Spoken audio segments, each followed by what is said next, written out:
ചെറിയൊരു സംശയം ഉണ്ടാ. പെരുമ്പാവൂർ കേരളത്തിൽ പെട്ടത് തന്നെയാണല്ലേ അല്ലേ? അല്ല, എനിക്കൊരു സംശയം തോന്നി. ഈ വിഷ്വലൊന്ന് കണ്ടു നോക്ക്.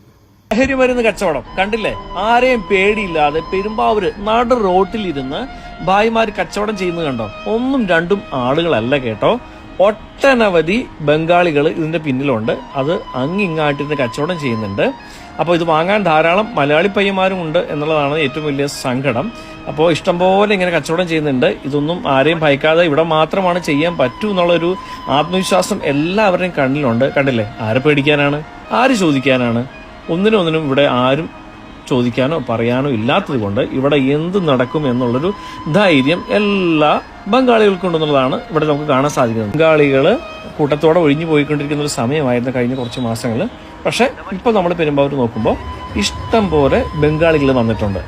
അവര് വന്നതിനോടൊപ്പം ഇഷ്ടംപോലെ ലഹരി മരുന്ന് കച്ചവടമാണ് ഇവിടെ തകൃതിയായിട്ട് നടന്നുകൊണ്ടിരിക്കുന്നത്. അതിനെ പ്രോത്സാഹിപ്പിക്കാൻ ഒട്ടനവധി ആളുകൾ ഇവിടെ ഉണ്ടെന്നുള്ളതാണ് നമുക്ക് കാണാൻ മനസ്സിലാക്കാനും സാധിക്കുന്നത്. അല്ലെങ്കിൽ പെരുമ്പാവൂർ മാത്രം കാണാൻ പറ്റുന്ന ഒരു അപൂർവ കാഴ്ചയെന്ന് വേണമെങ്കിൽ പറയാം. കാരണം കൊണ്ടല്ല, ഭായിമാർക്കൊരു പ്രത്യേകത ഉണ്ട്. അവരിങ്ങനെ കാർക്കിച്ച് തുപ്പി മുറുക്കിയതൊക്കെ തുപ്പി അങ്ങായിട്ട് ഇടുക. വളരെ വൃത്തിയുടെ സ്മെല്ലാണ് ഇവരെല്ലാം.